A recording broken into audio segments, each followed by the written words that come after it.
ओम श्री परमात्मने नमः। इसके पिछले भाग में आप लोगों ने सुना कि श्री राम जानकी का भव्य मंडप। अब आज सुनिए जनकपुर से अयोध्या आए दूत।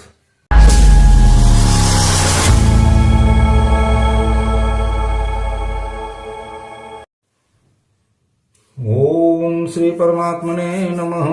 आज आप लोगों के समक्ष बालकांड का दोहा नंबर 289 से 291 तक प्रस्तुत किया जा रहा है। सुंदर सा प्रसंग है, सभी लोग एक साथ गाएं तो उसका आनंद ही कुछ और हो जाता है।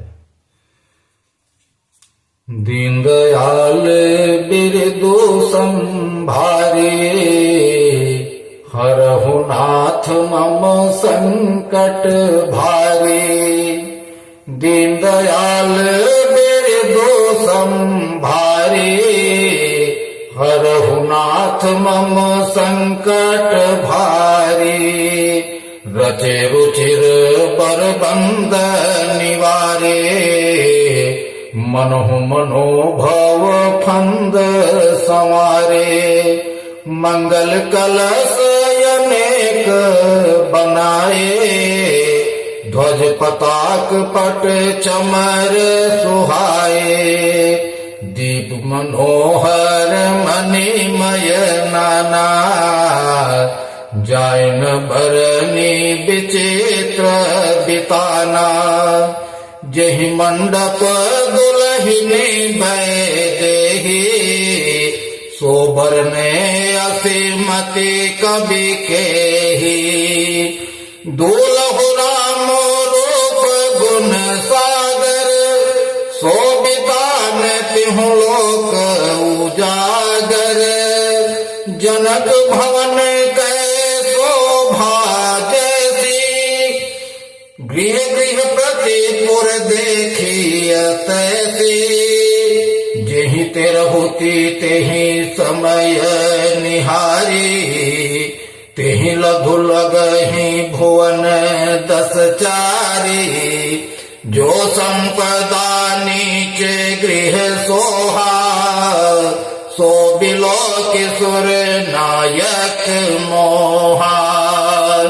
दीनदयाल बिरदु संभारे, हरहु नाथ मम संकट भारी। दीनदयाल बिरदु संभारे, हरहु नाथ मम संकट भारी। बसै नगर जहि लक्ष्य करे, कपट नारी नर बर बेसो। तेहि पुर कै शोभा कहत, सकुचहि सारद सेसु। दीनदयाल बिरदु संभारे, हरहु नाथ मम संकट भारी। दीनदयाल बिरदु संभारे, हरहु नाथ मम संकट भारी। पहुँचे दूत रामपुर पावन, हर्षे नगर बिलो की सुहावन। भूप द्वार दिन खबरी जनाई, दशरथ निप सुनि लिए बोलाई। करि प्रणाम तिन पाती दीन्ही, मुदित महीप आप उठी लीन्ही। बारी बिलोचन बाचक पाती, पुलक गात आई भरी छाती। राम लखन उर कर बर चिठी, रह गए कहत न खाटी मीठी। पुनि धरि धीर पत्रिका बाची, हर्षि सभा बात सुने साची। खेलत रहे तहाँ सुधि पाई, आए भरत सहित हित भाई। पूछत अति स्नेह सकुचाई, तात कहाँ ते पाते आई।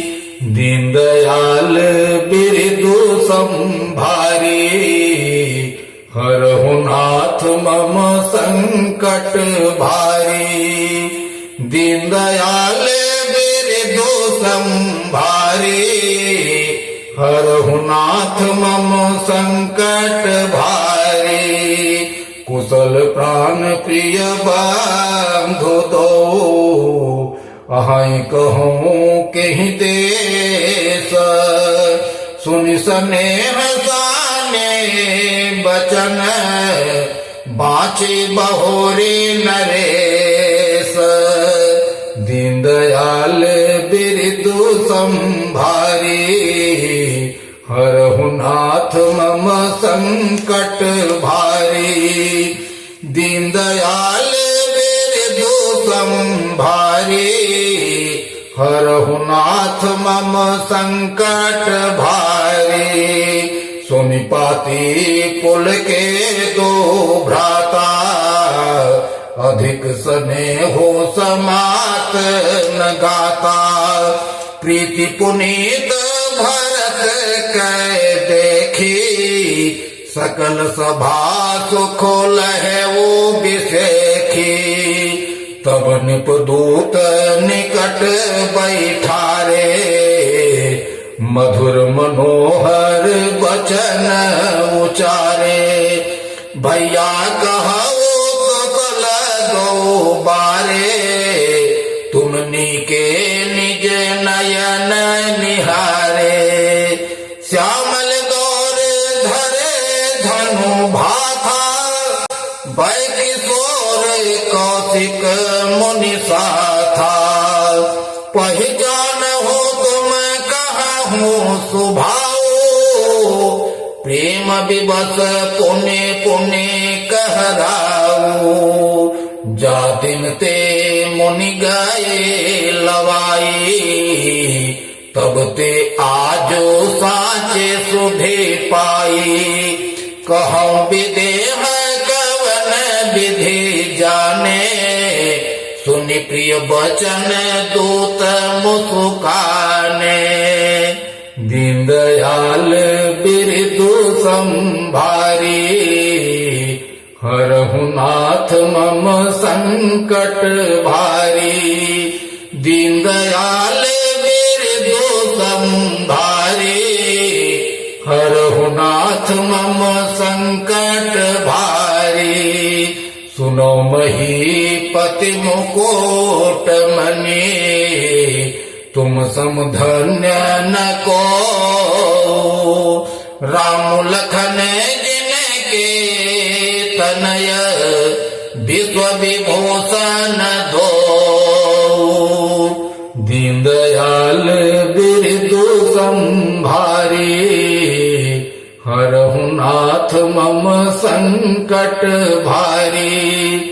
दीनदयाल बिरदु संभारी, हरहु नाथ मम संकट भारी।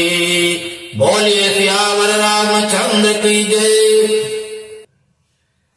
गोस्वामी तुलसीदास जी द्वारा रचित इन चौपाइयों का अर्थ इस प्रकार है। गोस्वामी कहते हैं कि जो भव्य मंडप सजा था, वो बड़ा निराला था।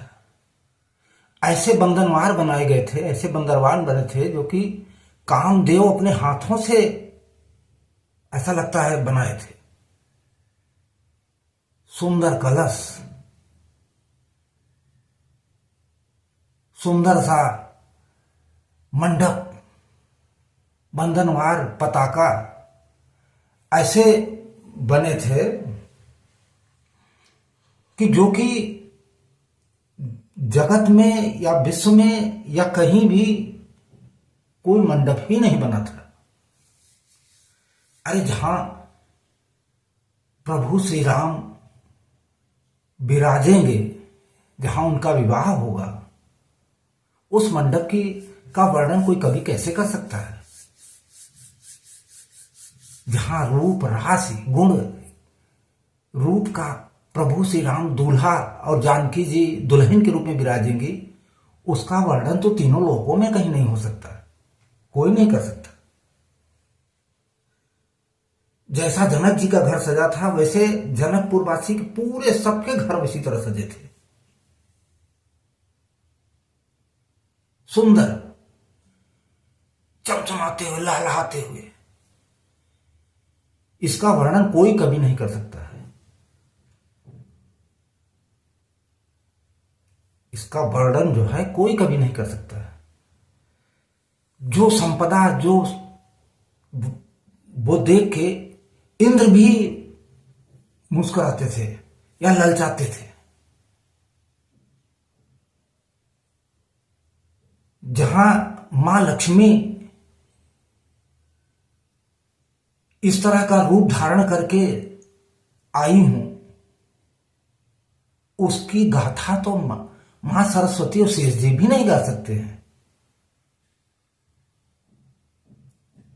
मतलब बहुत ही सुंदर, तीनों लोकों 14 भुवन में वहां के नर नारी जब देखे तो कहे कि ये तो तीनों भुवन 14, तीनों लोक और 14 भुवन भी इसके आगे तुच्छ है। ऐसा मंडप सजा था, सुंदर बिल्कुल। इसके बाद जो दूत वहां से चले थे जनकपुर से, वो श्री रामचंद्र जी के पवित्र अयोध्या में पहुंच गए। और जब पहुंचे वो लोग तो राजद्वार पे जो है खबर दिए राजा दशरथ को। तो राजा दशरथ ने तुरंत उनको बुलवा लिया। दूत जाके उनको प्रणाम किए। प्रणाम करने के बाद में उनको चिट्ठी दी और राजा तुरंत उठ के चिट्ठी लिए खड़े होके।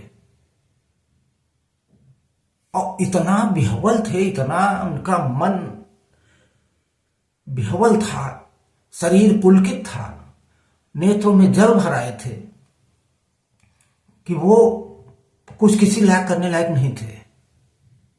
विह्वल, प्रसन्नचित्त, मानो उनका कोई बहुत बड़ा वो मिल गया हो। तो धीरज रख के चिट्ठी को पढ़े। पढ़ने के बाद में उनका शरीर बिल्कुल शिथिल हो गया, प्रेम के आनंद में भर गए। कुछ खाटी मीठी कुछ नहीं कह पाए। राजा दशरथ जो है कुछ खाटी मीठी नहीं कह पाए। और जो है भरत अपने मित्रों के साथ में और भाई शत्रुघ्न के साथ में जहां खेलते थे, वहां जब उनको खबर मिली तो वो भी दौड़ते हुए आए। दौड़ते हुए आए तो कहे कि पिताजी, कहां से चिट्ठी आई है?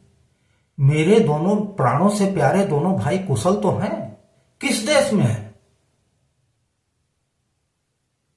अब राजा जब इस तरह प्रेम की सनी हुई बातें सुने तो उनको और उनका मन विह्वल हो गया और गदगद हो गए। तो दोबारा फिर से चिट्ठी पढ़ के सुनाए तो भरत जी और शत्रुघ्न जी भी एकदम से गदगद हो गए सुन के, देख के। तो राजा ने जो है दूतों को के पास जाके बैठ गए। दूतों के पास जाके बैठ गए तो पूछे कि भैया, तुमने तो देखा होगा ना उनको, दोनों राजकुमारों को। एक श्यामले हैं, गोरे हैं। आप अगर उनको जानते हो तो उनके स्वभाव के बारे में बताओ जरा हमको। अब देखिए किस तरह की बातें हैं। राजा दशरथ आनंद से भरे आए थे, बिल्कुल इतना आनंद से भरे थे, इतना आनंद से भरे थे कि वो उनका मुंह से वचन बहुत कोमल बाणी निकल रही थी, बहुत धीरे धीरे बोल रहे थे। जब से यहां से गए हैं तब से ये पहली खबर हमको सच्ची आज ही मिली है। वो विश्वामित्र के साथ गए थे, तब से आज हमको खबर मिल रही है। आप लोग आके हमको दिए हो। मतलब दूतों के सामने हाथ जोड़ रहे हैं दशरथ जी। तो इस तरह की प्रेम भरी बातें जब दूत लोग सुने तो उनसे कहे कि हे राजाओं के मुकुटमणि, आप तो धन्य हैं, आप तो धन्य हैं। आपके ऐसे राजकुमार जो मिले हैं, राम लक्ष्मण, आप तो धन्य हैं जो कि विश्व विभूषण है। इस तरह इन चौपाइयों का अर्थ यहीं तक संभव हो पा रहा है। आगे जो भी अर्थ आएगा, जो भी चौपाई बनेगी, हम आप लोगों को अगले भाग में मिलेंगे। तब तक के लिए जय श्री राम, राधे राधे, बोलिए सियावर रामचंद्र की जय, पवन सुत हनुमान की जय।